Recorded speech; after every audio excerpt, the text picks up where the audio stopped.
Avec l'aide de Dieu, avec votre permission, on va continuer dans la lettre, une lettre de Rabbi Israël au président de l'époque, le président d'Israël qui était Zalman Shazar. C'est une lettre qui a été écrite le 30 janvier 1958. Donc ça fait un petit bout de temps. Et on va voir comment Rabbi Israël, il amène la notion du tzaddik. Qu'est-ce que c'est le tzaddik? On va prendre des fondamentaux ce soir pour comprendre certaines. Qu'est-ce que c'est quand on parle du tzaddik? Qu'est-ce que c'est le tzaddik? C'est quelque chose qui dépasse l'entendement et c'est quelque chose qui va nous permettre de comprendre beaucoup de choses. Alors, il commence la lettre en disant très chers amis, dont j'apprécie la bonté et l'amabilité, que la bénédiction, la vie et la paix durable reposent sur vous. Donc il commence à l'être avec une bénédiction. Alors il lui dit comme ça, avant-hier, je vous ai envoyé quelques mets appétissants dont je sais votre âme friande. Vous allez comprendre que c'est pas des loukoums ou des gâteaux ou du manger. Quand il parle des mets appétissants, vous allez voir de quoi il s'agit. J'espère que vous y goûterez avec grand plaisir.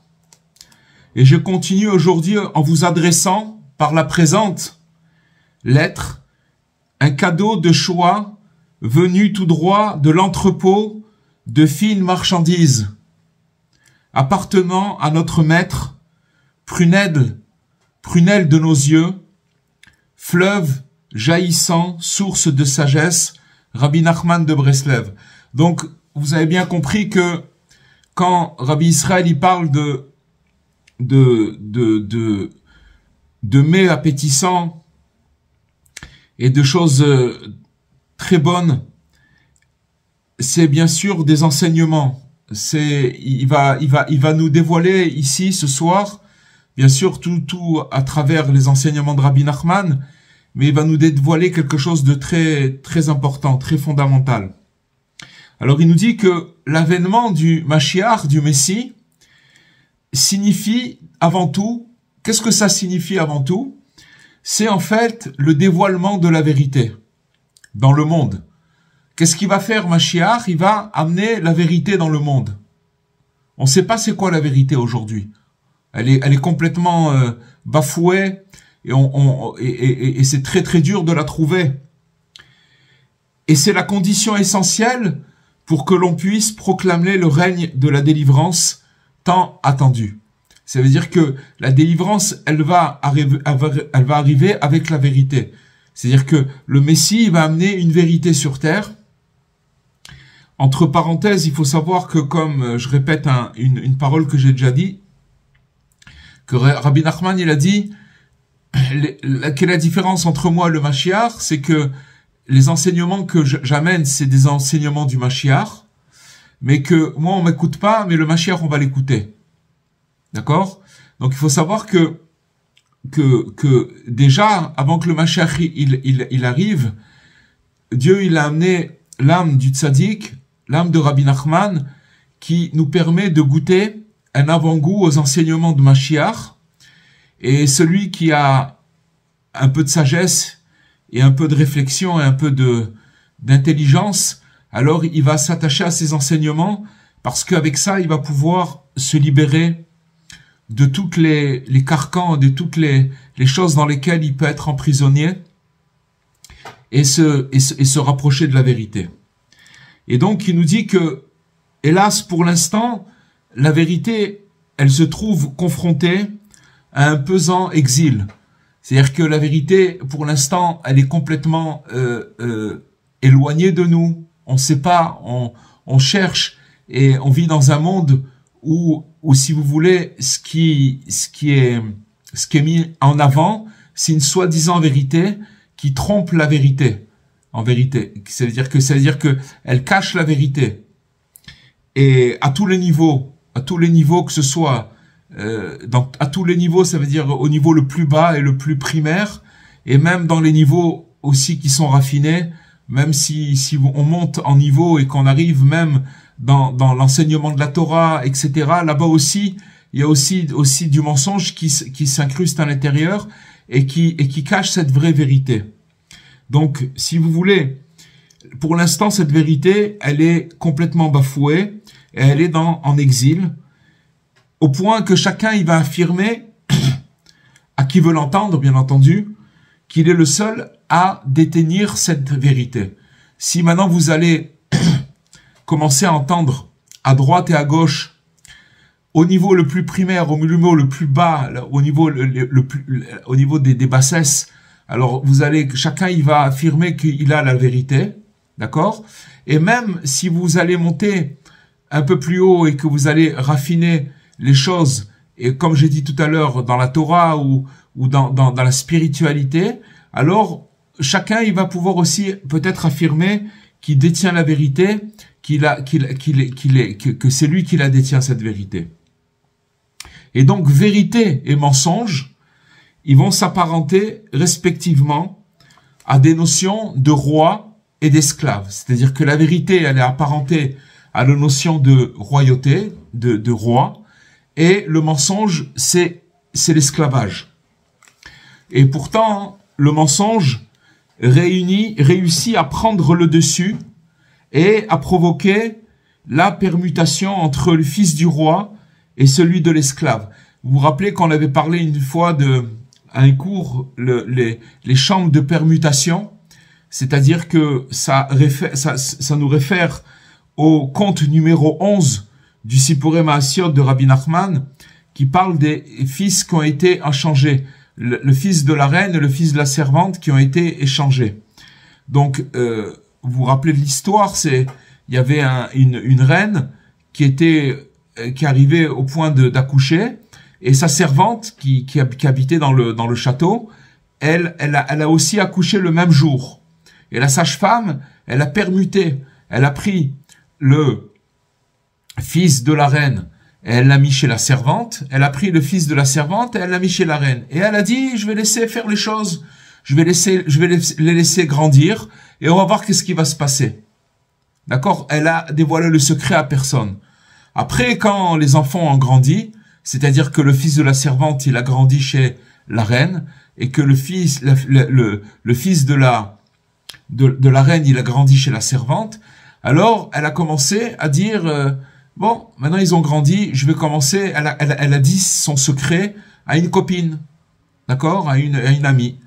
Et quand elle a dévoilé ce secret à sa copine, alors la copine, elle a une autre copine, et la copine, elle a encore une autre copine, et puis ça fait un feu, ça commence à se répandre, et il y a commencé à avoir des rumeurs dans le château que en vérité le vrai roi il est chez la servante, et en vérité le roi, le fils de la reine actuelle, c'est en vérité le fils de la servante. Et donc ça a commencé à petit à petit à prendre de la place, jusqu'à que ça arrivait aux oreilles du roi, d'accord, du fils du roi, qui était en vérité le fils de la servante. Et ils ont commencé à se dire, bon, il peut se faire un complot, on peut nous renverser le royaume, etc. Et donc ils ont commencé à embêter, en fait, le fils de la servante qui était pas le fils de la servante. Ils ont commencé à embêter le fils du roi, qui était le vrai fils du roi, le vrai fils de la reine, d'accord? Ils ont commencé à l'embêter. Bon, bref, faut regarder dans le conte numéro 11, mais tout ça pour dire que, si vous voulez, la vérité, elle a été permutée, ça veut dire que le fils de la reine s'est retrouvé chez la servante, et le contraire. Et ça, en vérité, c'est donc, comme c'est décrit dans le Sipurei Maasiot, le conte numéro 11. Et donc, maintenant, donc ça, il nous explique maintenant que donc c'est la permutation de la vérité et du mensonge. C'est-à-dire que la vérité, elle fait référence au roi, et le mensonge fait référence à l'esclave.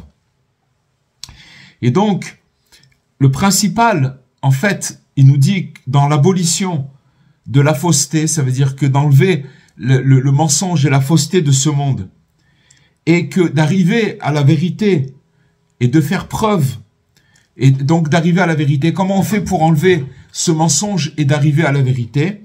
Il nous dit que ça vient, il faut faire preuve de profonde et entière soumission de soi.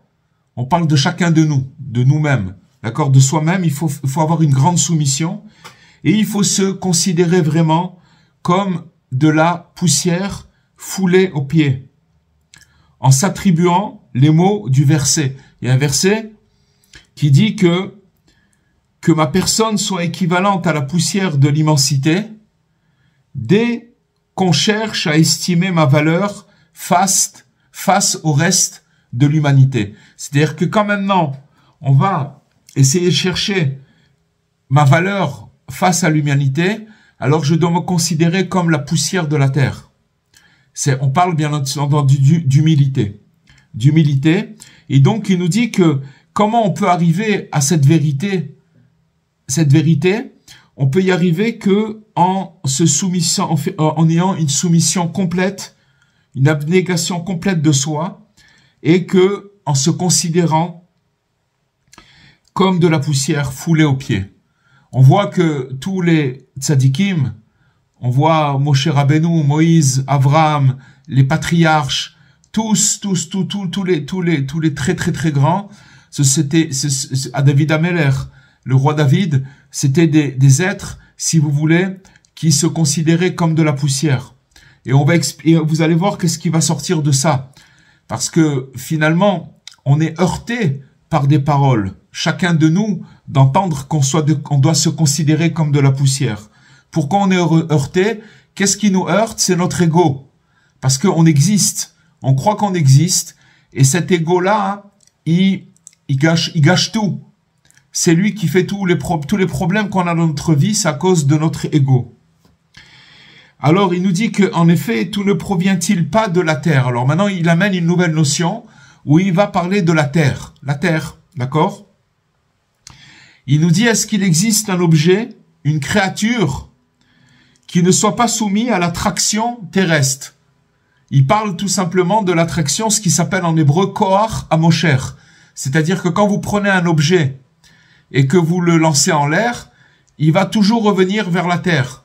Si une personne, elle tombe je sais pas moi, même du trottoir, que Dieu préserve, ou n'importe quoi, où il glisse sur une peau de banane, où est-ce qu'il va tomber? Il va tomber à terre. Pourquoi il tombe à terre?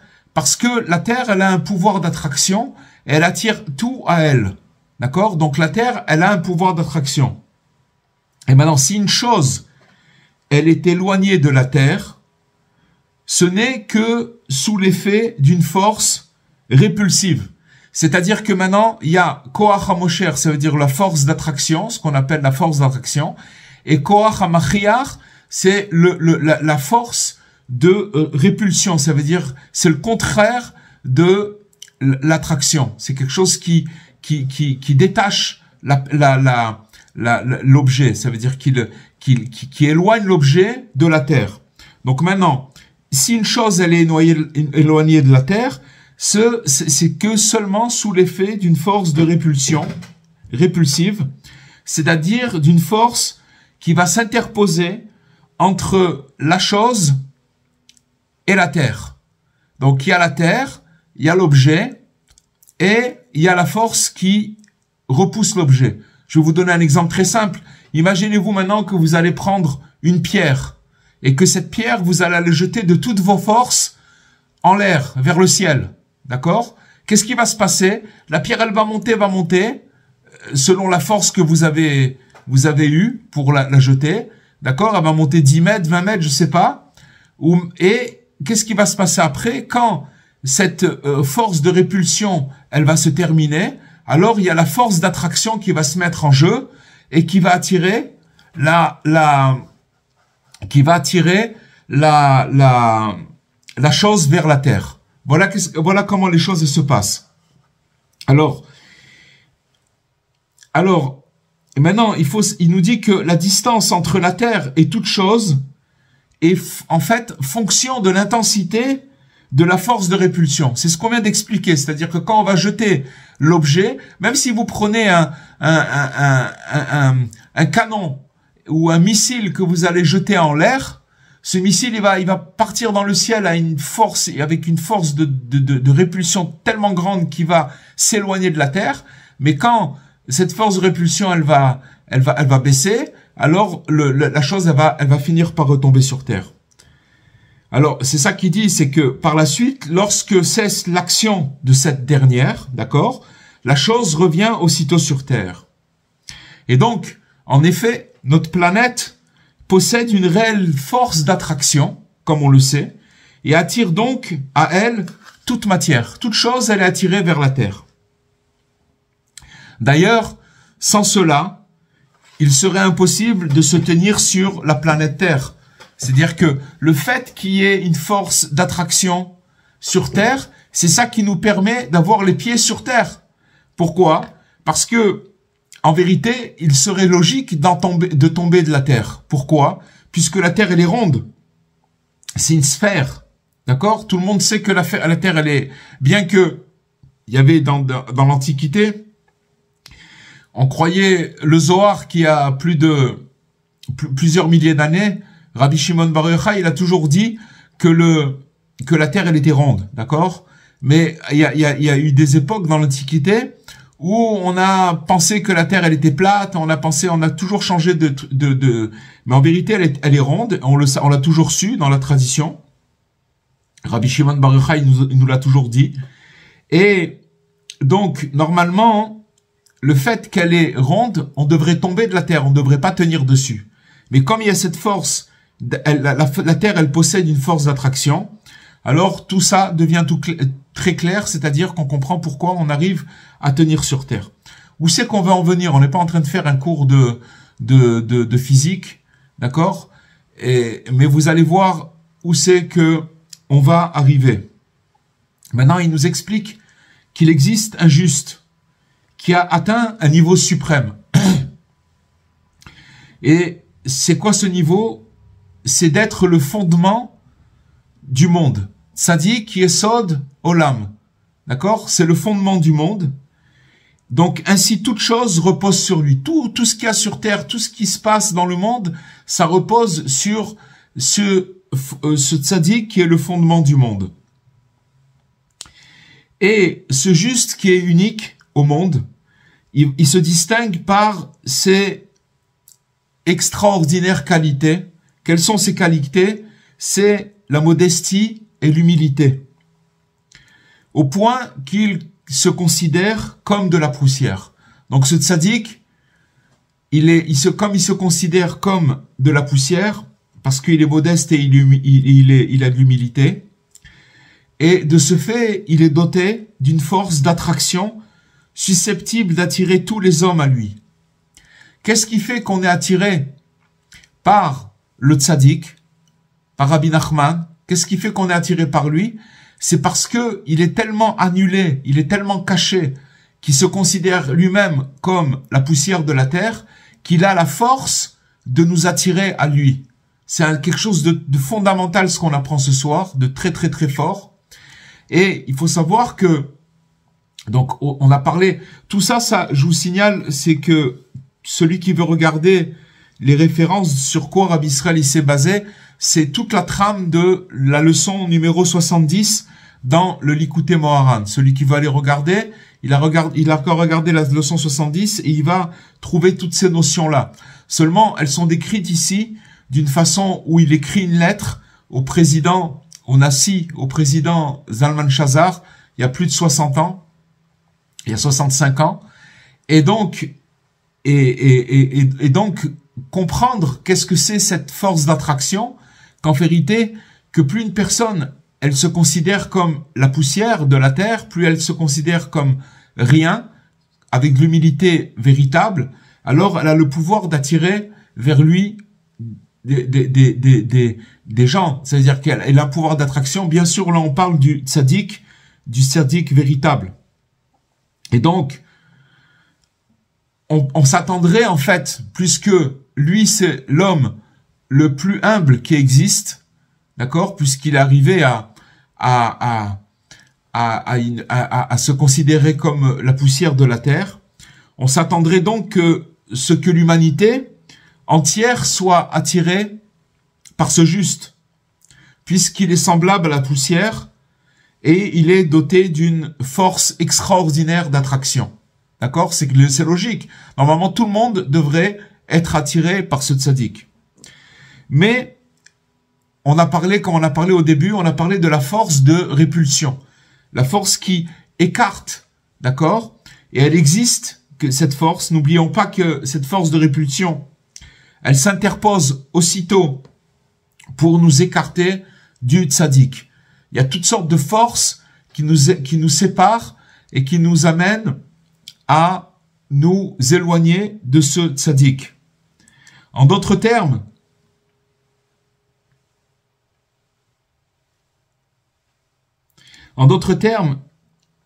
il y a des paroles et des actes qu'on va trouver chez des gens qui influencent les autres et les incitent à s'éloigner du juste. Il faut savoir qu'il y a toutes sortes de paroles, toutes sortes de choses, toutes sortes de façons de penser qui vont amener les gens à s'éloigner du tzaddik. Même si c'est pas des choses qui sont directement, vous voyez, par exemple, je vous donne un exemple. Je vous donne un exemple pour Rosh Hashanah qui s'est passé. Je vous donne un exemple général qui a été fait et qui a été manipulé par le mauvais côté, par les forces du mal. Je vous donne un exemple très simple. À Rosh Hashanah, il y a eu commencé à avoir dans l'actualité en Israël une rumeur, ou plus qu'une rumeur, ça a été quelque chose qui a été dit dans les informations, comme quoi il y a eu une explosion à Ouman et que il y a eu des gens blessés, il y a eu même un mort, etc. et tout ça. Et c'est des choses qui ont roulé dans l'actualité. Alors ça s'appelle une force de répulsion. C'est-à-dire que tout ça, une personne qui va entendre ça, il va commencer à se dire waouh, comment je vais faire et voilà et trucs. Alors que c'était complètement faux. Il y avait pas un brin de vérité. C'était un mensonge complet. Moi, j'étais là un mois avant. Il s'est absolument rien passé. Il y a eu des sirènes, il y a eu des trucs, mais il n'y a jamais eu d'explosion ici. Jamais. Alors, donc, ce que je veux dire, c'est que ça, c'est d'une manière générale. Maintenant, si vous rentrez plus dans la particularité, vous allez voir des gens qui vont commencer à parler, qui vont commencer à dire, qui vont émettre des idées, qui vont dire des choses. Tout ça, c'est pour empêcher les gens de faire une force de répulsion qui éloigne les gens de ce tzaddik. Et c'est très très grave. C'est très grave parce que, si vous voulez, ce tzaddik, il a le pouvoir de guérir de tout le monde, de toutes les maladies, des maladies de l'âme, des maladies du corps, de tout. Parce que la plus grande maladie, c'est la tristesse. Et donc, quand quelqu'un il est joyeux, d'accord, alors il est guéri. Il est guéri complètement. Il guérit de tous ces maux. La tristesse, elle amène des maladies du corps, des maladies de l'âme. C'est la pire chose qui existe. On peut mourir de la tristesse. On peut en mourir complètement. Donc c'est la pire des choses, et Rabbi Nachman, il a dénoncé cette chose-là en disant que c'est interdit d'être vieux, c'est interdit d'être triste, le désespoir n'existe pas. Donc lui, il a oui les solutions, il a oui les médicaments, seulement il y a des choses qui vont s'interposer, qui vont, des forces de répulsion, qui vont s'interposer pour éloigner les gens de leur guérison. Et c'est très très très grave. C'est très très grave. Alors, il pose la question, comment en arrive-t-il à jouer ce triste rôle? Et par quels moyens ont-ils prise sur les autres? C'est-à-dire que des fois ça peut être même inconsciemment. Des fois c'est conscient, des fois c'est inconsciemment, mais le résultat c'est le même. Et ils sont véhiculés par les forces du mal. Et maintenant, pourquoi ces gens-là, ils ont prise sur les autres? Et donc, il nous dit qu'il y a 3 défauts qui sont en cause. Le premier, c'est l'orgueil. L'orgueil, c'est un ego, c'est l'ego, c'est l'orgueil. Le deuxième, c'est l'insolence, ce qu'on appelle la hazout, d'être insolent. Et le troisième, c'est de briguer les honneurs. C'est qu'une personne, elle cherche des honneurs dans ce monde. Et que quiconque y souffre de ces maux, vous inquiétez pas, c'est nous tous, on souffre tous de ces maux-là. Mais alors, il craint de voir sa réputation ternie et son prestige diminuer pour avoir tenté de se rapprocher de la vérité. En vérité, il faut savoir que Rabbi Nachman, son enseignement, c'est pas un enseignement intellectuel, c'est un enseignement qui vient de très très très haut, de la source, il n'y a pas plus haut que son enseignement, et il a un effet de nous mettre sur la route et nous faire comprendre qu'on s'est planté, qu'on se trompe surtout à tous les niveaux. Sur le niveau, qu'est-ce que c'est quoi le mariage? Qu'est-ce que c'est les rapports humains? Qu'est-ce que c'est le travail? Qu'est-ce que c'est toutes ces choses-là? On a des des choses qu'on a construit dans notre esprit, que la société elle a construit envers nous, et tout ça c'est faux. C'est faux, c'est pas vrai. Il faut se marier, il faut travailler, tout ça, mais seulement c'est des notions qui sont complètement erronées dans notre esprit et qu'on s'est trompé. Maintenant, il faut savoir que quand on veut se rapprocher de la vérité, alors on va être mis à porte-à-faux par rapport à notre ego. Maintenant, les gens qui, si vous voulez, repoussent les gens qui repoussent par leurs paroles les gens du tzaddik, il faut savoir que on a dit que c'est à cause de l'orgueil, l'insolence et les honneurs. C'est trois choses qui empêchent la personne de se rapprocher de la vérité. Et c'est trois choses qui l'empêchent de se rapprocher de la vérité.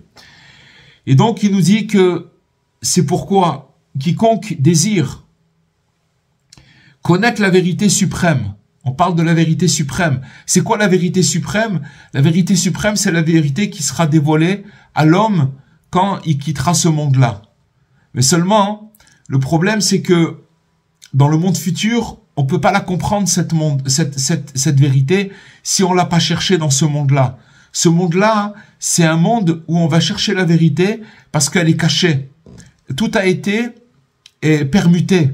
La vérité, ce qu'on voit maintenant, ce qui est mis en avant dans la société, c'est le mensonge. C'est le mensonge et c'est ça qui s'appelle soi-disant la vérité. C'est en vérité le fils de la servante qui a grandi chez la reine, chez le roi. Et le vrai fils du roi, lui, il est bafoué et cette vérité, elle est foulée du pied. Donc, il faut savoir que dès qu'on va vouloir se rapprocher de cette vérité, alors on va être atteint dans notre ego, automatiquement, parce que l'ego, c'est une maladie. C'est comme une tumeur, c'est une maladie, c'est quelque chose qui empêche la personne de fonctionner. Je peux vous dire, les amis, c'est que quand on vient à Ouman, ici, chez Rabbi Nachman, il se passe des phénomènes où on commence à rentrer. C'est comme si on se mettait sur une table d'opération et on commençait à nous faire une opération profonde. C'est des fois pas facile, mais quand une personne, elle va à l'hôpital pour se faire opérer, il faut savoir que elle le fait parce que elle sait que c'est quelque chose qui va l'aider. Des fois ça aide, des fois ça aide pas, mais on va dire que si il n'y a pas le choix, alors elle y va parce que elle va être aidée. C'est pas évident, on va l'anesthésier, on peut, que Dieu préserve, lui ouvrir des parties du corps et de faire faire une opération. Après, il faut revenir à soi, et des fois, il y a de la convalescence, ça peut être longue, etc. Tout ça, c'est pour arriver à retrouver une santé et retrouver, c'est le chemin pour arriver au niveau, on parle maintenant au niveau matériel, comment ça se passe une opération. Mais il faut savoir que comme on est très très très malade, alors on a besoin de guérison, et que quand on se rapproche de cette vérité, qu'on se rapproche du tzaddik, qui représente la force d'attraction.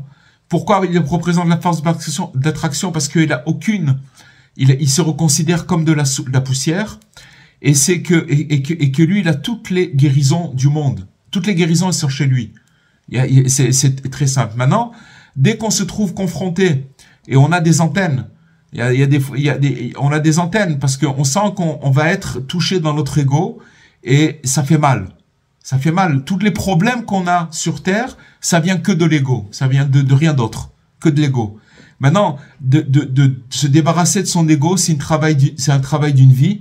Mais c'est comme par exemple, si quelqu'un voudrait se débarrasser d'arrêter de fumer ou d'arrêter un truc où il est addict d'une chose, c'est quelque chose on sent qu'on va mourir. C'est très très dur. Mais c'est quelque chose, si vous voulez, c'est comme quelqu'un, il a dit le Rav Besançon une fois quelqu'un, il s'est arrêté de fumer, il a dit, rien que pour pas repasser la souffrance que j'ai passée quand j'ai arrêté de fumer, je préfère pas recommencer de fumer.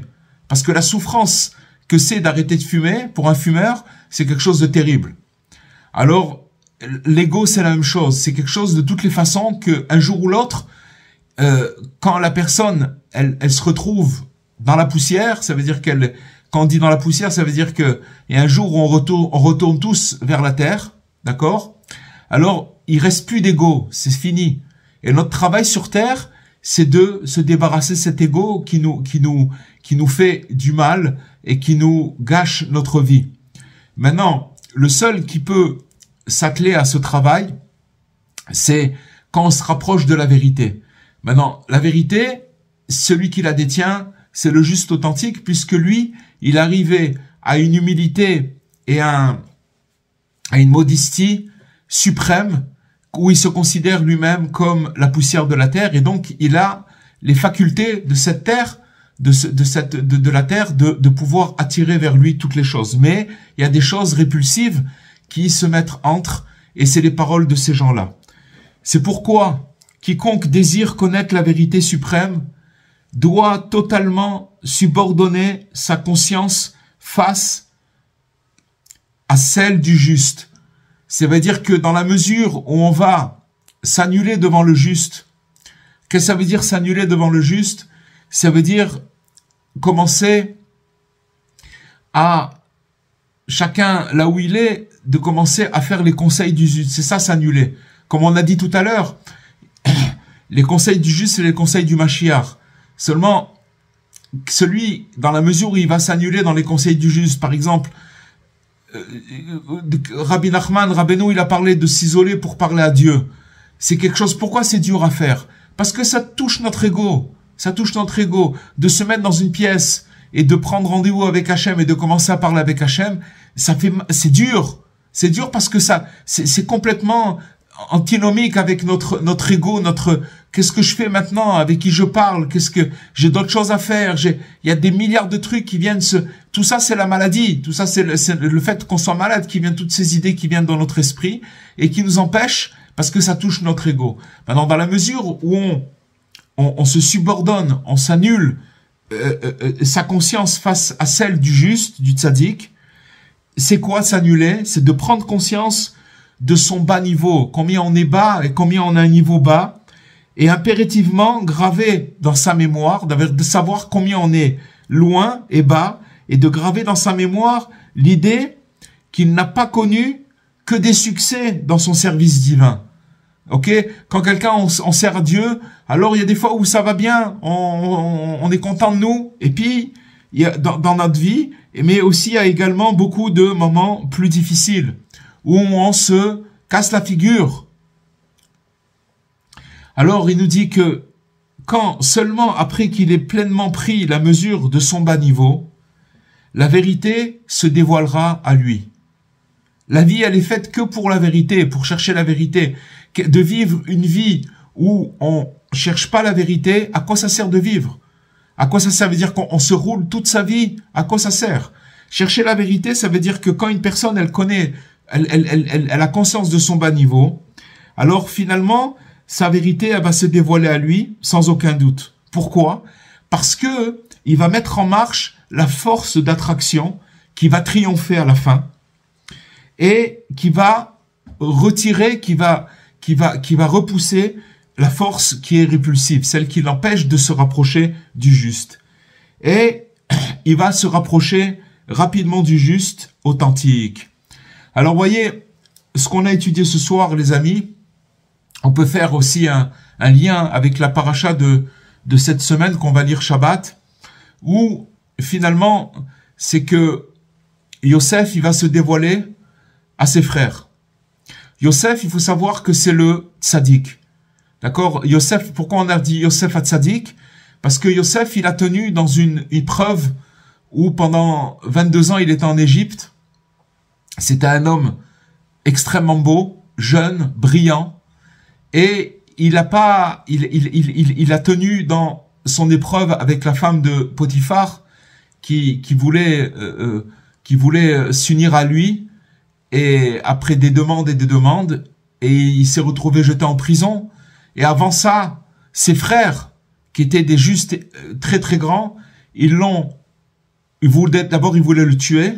Après, finalement, le grand frère Réhouven, il a dit non, on va pas le tuer, on va le mettre dans une fosse, dans un puits. où il y avait des scorpions et des serpents. Après, il a été vendu aux Ishmaélim, d'accord? Et après, il est monté en Égypte, etc., etc. Donc, on voit que il a été bafoué. Et dans un autre endroit, Rav Avram ben Rav Nachman, il explique que Yosef HaTzadik, c'est le tzaddik. Il représente le tzaddik, le juste véritable, authentique, qui finalement, on l'a vendu. On a vendu le tzaddik. Comment on peut vendre quelqu'un? Ça veut dire que c'est quelqu'un qui est arrivé à se considérer comme de la poussière et il est tellement caché qu'on le vend. Et à cause de ça, c'est ça qui a amené beaucoup de malheurs. Ça veut dire qu'on cache la lumière du tzaddik. La lumière du tzaddik, il faut qu'elle soit dévoilée, parce que quand elle sera dévoilée, alors elle amènera toutes les guérisons. On n'est pas en train de faire la publicité d'un homme et d'une vedette que Dieu préserve. C'est bien beaucoup plus, c'est quelque chose qui dépasse l'entendement humain. Les enseignements du tzaddik, du juste, ils ont été attirés d'un endroit qui est le plus élevé. Et pourquoi ils ont été attirés là-bas? Pour nous amener des guérisons dans l'endroit où on se trouve le plus bas. Et donc, c'est pour ça que, si vous voulez, le rapprochement au tzaddik, de se rapprocher de lui, c'est quelque chose qui est difficile. Il y a des empêchements. Il y a des empêchements de toutes sortes qui nous empêchent de nous rapprocher à lui. Il y a toujours cette force répulsive qui vient des gens. On a expliqué, on a donné d'où ça venait. Et aussi, qui nous touche profondément par rapport à notre ego. Alors voilà, Bezrat Hashem, il y aurait beaucoup de choses à dire, mais c'est ça qu'on a appris ce soir, et il termine la lettre à Rabbi Israël, cher ami, je souhaite de tout cœur que la paix soit pour vous, ainsi que sur les vôtres, et je vous adresse ma bénédiction, santé physique et spirituelle. Vous voyez ce qu'on a appris ce soir? Vous pouvez le retrouver dans la trame de la leçon 70 du Likutei Moharan, mais quand il lui disait au début que je vous ai envoyé des mets appétissants dont je sais que votre âme est friande et que maintenant je vais continuer à vous amener des finesses, des fines marchandises, et ces marchandises, c'est ce qui vient de cette source jaillissante de source de sagesse qui est la sagesse de Rabbi Nachman. Bezrat Hashem, voilà les amis ce qu'on aurait pu dire pour ce soir. Je vais mettre le micro si vous avez des questions. J'ai une petite question, Rabbi. Allez-y, Jean-François, bonsoir. Premièrement, salutations à tous et vraiment merci pour ce magnifique cours. Donc, j'aimerais comprendre quelque chose. On parle de vérité, le roi, le mensonge, l'esclave. Vous avez parlé du conte avec les fils qui sont échangés. Est-ce qu'on peut voir le récit de Shlomo Ameler avec les deux bébés qui sont échangés, qui vont rendre un jugement? Est-ce que ce serait la même idée que la chambre des permutations? Est-ce que c'est ça, la chambre des permutations, qui pourrait être identifiée par Salomon? C'est sûr qu'il y a quelque chose, on peut retrouver cette idée. Parce qu'en fait, ce qui s'est passé devant Shlomo Ameler, le roi Salomon, c'est qu'il y a deux mères qui sont venues, et une qui prétendait que c'était son fils, et l'autre qui disait non, c'est le mien. Et donc, c'est vrai qu'on peut retrouver quelque chose dans ça. Oui, il faut approfondir. Il faut approfondir. Mais c'est sûr qu'il y a quelque chose, parce que finalement, il y a quelque chose. C'est sûr quelque chose. J'arrive pas. Ouais, allez-y. Donc, pour bien comprendre chambre des permutations, est-ce que ça voudrait dire qu'un jour, ce qui doit te revenir te revient? C'est ça, chambre des permutations, c'est qu'on on pense qu'on s'investit dans quelque chose, mais dans le fond, c'est inversé, mais est-ce que c'est ça, chambre des permutations, exactement? Les chambres de permutation, c'est-à-dire que la vraie vérité, elle est cachée, et le mensonge, il est dévoilé. Ça veut dire que les mensonges, et c'est là où on se trompe. Faut pas se tromper c'est sûr qu'à la fin, ce qu'on a appris ce soir, c'est que celui qui va chercher la vérité, alors, il va être constamment confronté, et c'est une guerre devant ces chambres de permutation, parce que il va être confronté au mensonge qui va tout de suite revenir. Et ce mensonge, il n'est pas seulement à l'extérieur, il est en nous aussi. Parce que cet ego, il nous empêche d'accéder à cette vérité. le juste, il a une force d'attraction qui attire vers lui et qui normalement devrait attirer le monde entier. Pourquoi il attire pas le monde entier? Parce qu'il y a des détracteurs, parce qu'il y a il y a une force répulsive qui empêche que les choses, elles s'attirent vers lui. Lui, il y a pas, c'est comme comment ça s'appelle? C'est comme Moïse, où c'est marqué dans la Torah, sur le parchemin, que Moïse était l'homme le plus humble du monde. Comment c'est possible de dire une chose pareille?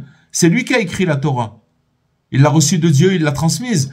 Comment on dit dans la Torah, c'est marqué? Quelqu'un, il écrit sur lui-même qu'il est le plus humble. C'est complètement, c'est incroyable. Alors, il y a une explication à ça, c'est qu'en vérité, Moïse, il a vu dans les générations futures comment ça allait être difficile de tenir son identité et combien le mensonge, il allait arriver sur terre. Et donc, il a vu que si lui, il était à la place de ces gens-là, c'est nous, il aurait pas pu tenir. Il a vu ça. Comment c'est possible de tenir? Ça veut dire qu'en vérité, la force que nous avons, c'est une force extraordinaire. Seulement, elle est permutée avec le mensonge. Et maintenant, comment on fait pour se débarrasser de ce mensonge?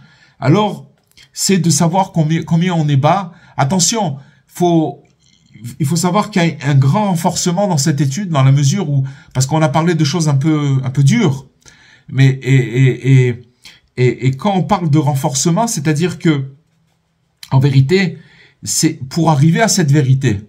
C'est pour arriver à cette vérité, il faut que ça nous donne du courage.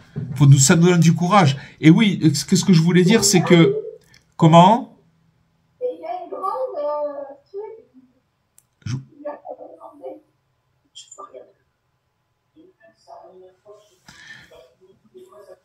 Donc il faut prendre ça comme un encouragement dans cette leçon qu'on a étudiée, dans cette lettre extraordinaire, que en vérité tous les problèmes qu'on a, c'est qu'on n'arrive pas à se rapprocher de ce juste authentique. Et ça vient de cette force répulsive qui nous empêche de se rapprocher. Mais pour pouvoir se rapprocher de cette force-là, du tzaddik que lui il se considère comme la poussière, alors cette force d'attraction, c'est quand nous, on arrive à se subordonner à la pensée du tzaddik et à prendre ses conseils et d'aller dans ce chemin-là. Alors petit à petit, nous aussi on va se subordonner on va être comme de la poussière aussi, et c'est là où la vérité elle va jaillir, elle va guérir, elle va nous guérir, elle va amener toutes les guérisons. Bien entendu, tout ça c'est des notions. Il y a des fois où on ressent les choses, des fois on perd les choses. Tout ça c'est avec l'ego, c'est un jeu avec l'ego, parce que c'est un travail d'une vie, mais voilà le chemin avec l'aide de Dieu, qu'on puisse avoir le mérite de se débarrasser de cet ego qui nous gâche notre vie, et de se rapprocher et de se retrouver attiré sans aucune force répulsive par le tzaddik, parce que c'est ça notre guérison. Voilà les amis. Merci beaucoup. Rav, s'il vous plaît, c'est peut-être un peu basique ce que je vais dire, mais toute cette répulsion et cet ego, c'est alimenté par le Yetzer Hara. Oui, bien sûr que c'est le Yetzer Hara. D'accord, le Yetzer Hara, il faut le tuer avant que c'est lui qui nous tue. Ouais. Alors si vous pouvez dire le mauvais penchant, le Yetzer Hara, d'accord, mais c'est sûr. C'est l'ego, c'est moi, parce que en vérité c'est quoi l'ego? C'est que ça se passe pas comme je voudrais. Alors je suis pas content. Par rapport aux gens, par rapport aux situations de la vie, chacun il a des choses autour de lui qui se passent pas comme il voudrait. Ok? Très bien. Alors là, s'il le prend mal, alors l'ego, ça gâche la situation. Ça casse la situation. Ça casse sa vie. Ça détruit sa vie. Ça détruit notre vie. Vous comprenez ce que ça veut dire? Ça se passe pas comme on voudrait. Et ça, il faut l'enlever. Ça, il faut s'en débarrasser. S'en débarrasser, bon, on pourrait continuer, mais s'en débarrasser, en fait, c'est en vérité, c'est la simcha. Parce que quand il se passe c'est la joie. En vérité, quand il se passe des situations qui se présentent à nous, et qu'on n'est pas content et si vous voulez, on bute sur cet ego, sur le mauvais penchant, le Yetzirara, alors on voudrait que ça se passe autrement. Mais à ce moment-là, il y a une seule chose à faire. Quand on arrive dans l'amertume, la seule chose qui guérit, c'est la rigolade. Quand je dirais la rigolade, c'est pas quelque chose de logique. C'est de commencer à rigoler, rigoler. Et c'est quelque chose qui sauve la vie. Essayez quand vous arrivez à rentrer dans de l'amertume, que c'est dur, que vous savez pas comment, et commencez à rigoler à ce moment-là. Parce qu'en fait, comment Yosef, il a réussi à pardonner à ses frères? N'oubliez pas qu'ils l'ont vendu. Ils l'ont vendu. Comment à la fin, hein, il a joué un jeu où il s'est retrouvé devant tous ses frères qui étaient devant lui. Il les a accusés d'espionnage. Et petit à petit, il a commencé à les mettre en confiance. Comment il a fait pour les mettre en confiance? À la fin, il leur a dit, sachez une chose, c'est que tout ce qui est arrivé, c'est pas vous. C'est pas vous qui m'avez vendu. C'est Dieu qui a fait en sorte que je sois vendu pour que je redevienne le prince d'Égypte. Et que maintenant, les Juifs, ils allaient être envoyés en Égypte, après aussi, en esclavage. Après, on va continuer dans l'histoire, avec Moshe, avec l'esclavage, tout ça, pour élever toutes les étincelles et ramener toutes les étincelles qui sont tombées là-bas. Donc, en vérité, vous étiez que des intermédiaires, mais c'est Hachem qui a fait tout ça. Donc, je vous en veux pas du tout. Vous vous rendez compte la dose que ça veut dire que toute sa vie, pendant ces 22 ans, il a pas commencé à se dire, voilà, ils m'ont fait ça, et voilà ce qu'ils m'ont fait. C'est ça l'ego. C'est de croire que les gens, ils vous ont fait quelque chose. Il y a personne qui fait rien à personne.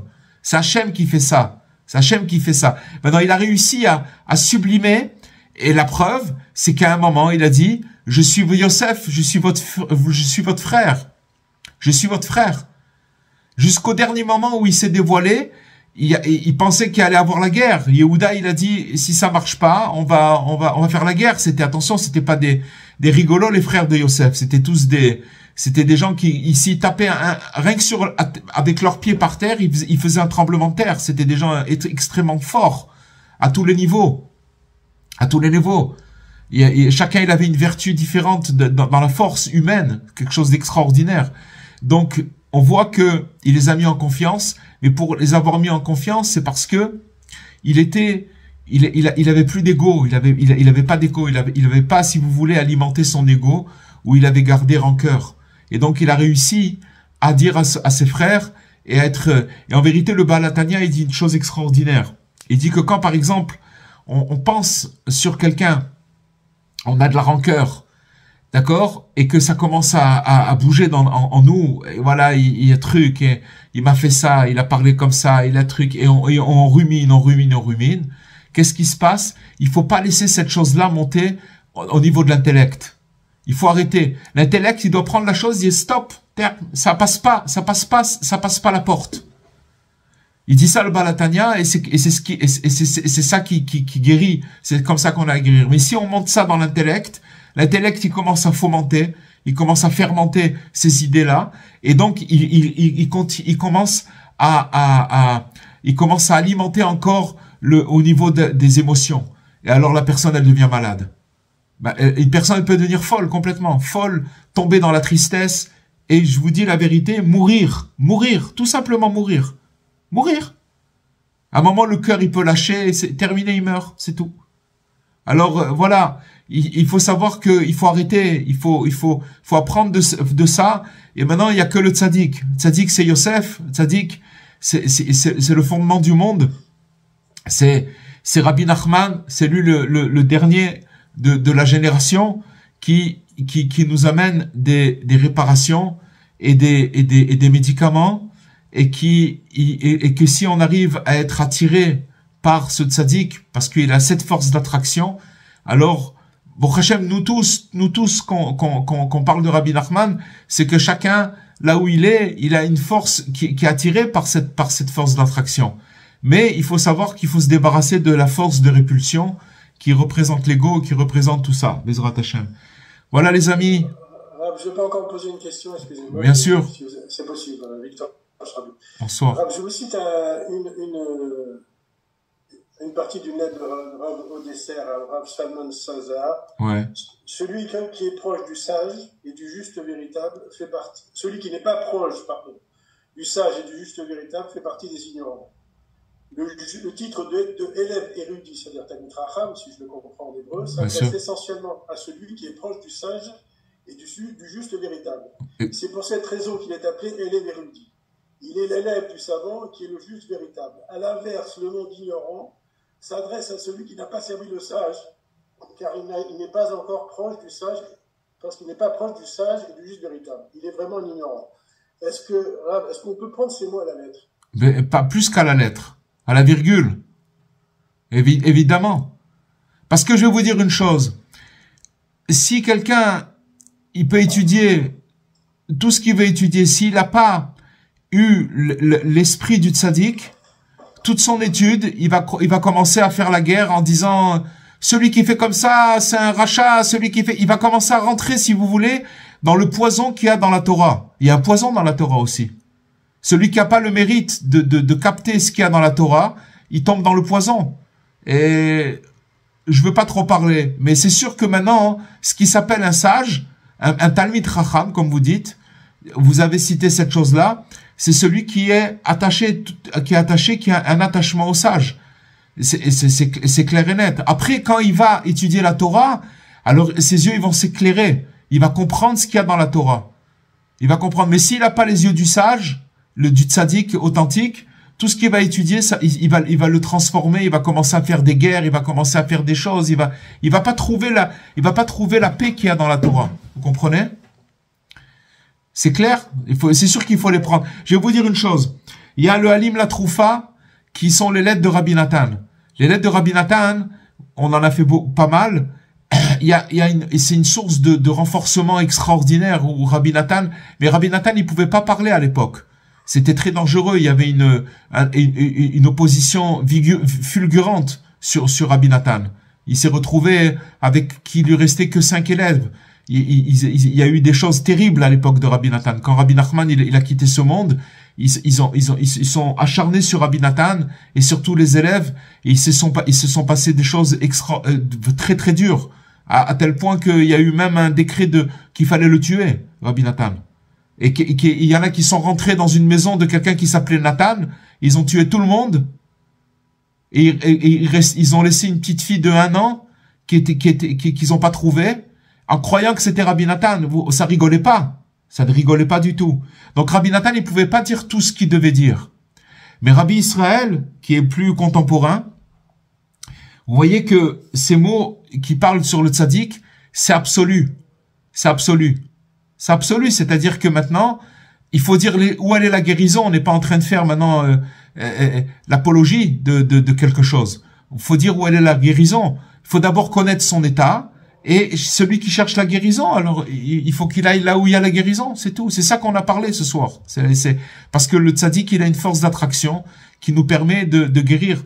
Voilà, Bezrat Hashem. C'est très fort et c'est absolu. Bezrat Hashem. Merci, Rav. Avec plaisir, chers amis. Merci. Bezrat Hashem, on a réussi de faire un cours aux chandelles, grâce à Dieu. Et c'est un cours directement d'Ouman, qui vient d'Ouman, avec que le tzaddik il est à côté. Et Bezrat Hashem. Et si vous voulez, Bezrat Hashem, si vous voulez pour des prières, envoyez des noms chez Madame Fitoussi sur son WhatsApp. Et Bezrat Hashem, sur le tombeau de Rabbi Nachman, je prierai pour vous avec grand plaisir. À bientôt, Shavuot, on peut dire déjà Shabbat Shalom déjà. Et portez-vous tous bien, Bezrat Hashem, à la semaine prochaine. Kol Tov, au revoir. Shabbat Shalom.